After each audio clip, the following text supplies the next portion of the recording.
Fala galera, tudo bem? Carlinhos na área para mais uma questão do Enem 2022 e essa questão foi a questão mais elegante, mais bonita para mim dessa prova.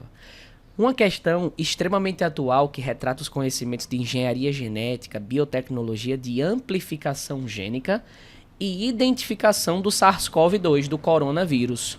Bora trocar uma ideia sobre essa questão aqui? Chega para cá. Vou fazer a leitura aqui da questão e a gente já vai destacando os principais pontos que ela tem aqui para a gente. Primeiro, entre as diversas técnicas para o diagnóstico da Covid-19, destaca-se o teste genético. Considerando as diferentes variantes e cargas virais, um exemplo é a PCR, famosa reação em cadeia.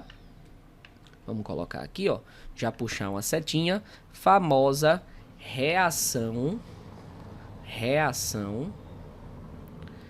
em cadeia da polimerase, Já eu vou te explicar como é que funciona essa técnica. Olha, depois ele já fala pra gente, ó, reação efetuada por um enzima do tipo polimerase, ataque polimerase. Essa técnica permite identificar com confiabilidade o material genético do SARS-CoV-2, um vírus de RNA. Isso é importante para a gente na questão. Para comprovação da infecção por esse coronavírus, são coletadas amostras de secreções do indivíduo.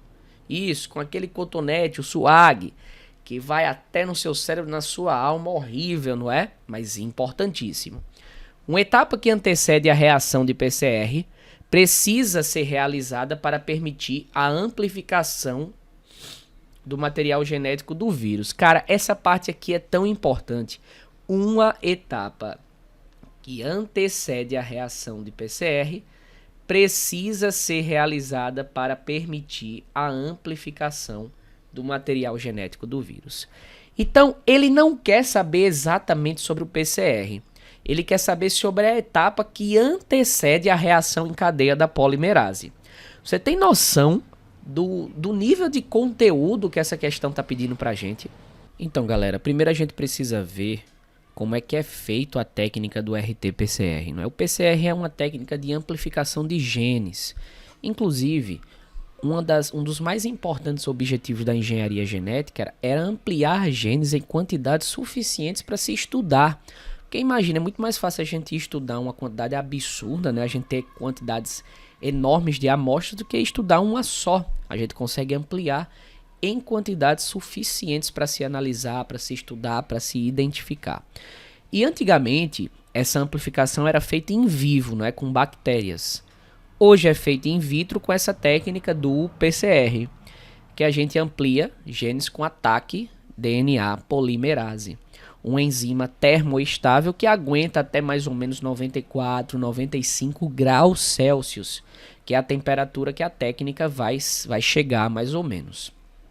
Só que a gente tem uma bronca aqui no caso do coronavírus. O coronavírus é um vírus de RNA e o PCR só atua com DNA. Como ele fala nessa questão, existe uma etapa que antecede. Então a gente coleta a amostra da nasofaringe, né, com suavezinho, o cotonete, purifica para extrair o RNA viral, utiliza a transcriptase reversa para converter o RNA do vírus em DNA complementar, que é esse DNAzinho C, e só depois a gente começa a técnica do PCR. Primeiro a gente vai elevar a temperatura até 94, 95 para separar as duas fitas de DNA, para desnaturar as duas fitas. Beleza? Uma ação que seria feita pela helicase, mas aqui a gente não vai ter a ação dessa enzima, a gente eleva a temperatura. Depois a gente baixa essa temperatura para 55 graus Celsius e utiliza um primer, um moldezinho e um probe. Utilizando esse primer e esse probe, a gente posteriormente vai elevar a temperatura para 70 graus Celsius para ataque DNA polimerase atuar, ampliando essas fitas aqui. É muito interessante que após a amplificação dessas fitas, não é? O probe ele vai ser removido e isso emite uma luzinha fluorescente. E é essa luz que vai dar o resultadozinho se o teste é positivo ou negativo. Veja que questão linda de biotecnologia. Uma questão belíssima, bem elaborada, mas conteudista. Depois dessa explicação aqui, você vê que ele deveria ter colocado que se tratava de um RT-PCR na questão. Porém, ele não quis entregar, não é isso no texto base. Por isso ele colocou sutil que aqui se tratava. Cadê meu lápis que eu tô perdido? Eita danado, ó. Ele colocou aqui que se tratava de um vírus de RNA. Para o aluno que estudou biotec, que estudou a engenharia genética, não é?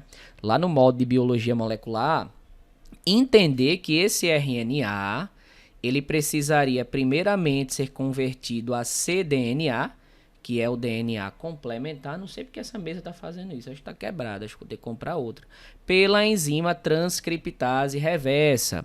E só depois esse cDNA seria amplificado pelo PCR, entendeu?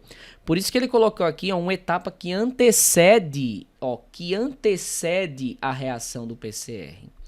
Com toda certeza, o gabarito dessa questão fica aqui pra gente na letra E. Talvez a questão mais difícil do Enem 2022, porque ela é conteudista. E deixa eu lhe dizer uma coisa. Quando se trata de TRI, essa é uma questão para você deixar para o final. E ela veio, eu estou utilizando como base o caderno azul, ela veio logo no comecinho. Se tu parasse no começo para resolver essa questão e ficasse lá, tu ia perder uns 20, 25 minutos a 30 no final da prova. Ia faltar o tempo para resolver as questões. É o que tu ia fazer, tu ia chutar. E quando tu chuta, tu corre risco de chutar uma questão fácil e errar. E é aí que a TRI pega você. A TRI quer pegar quem tá chutando questão fácil. Ela baixa a sua nota porque não tem coerência de resolução. Não faz sentido um aluno resolver uma questão difícil, acertar e errar uma questão fácil.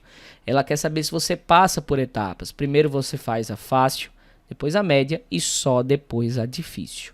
Beleza, galerinha? Muito obrigado por mais essa resolução. Essa foi uma das complexas do Enem 2022. A gente volta novamente com mais questões amanhã. Cheiro para todos.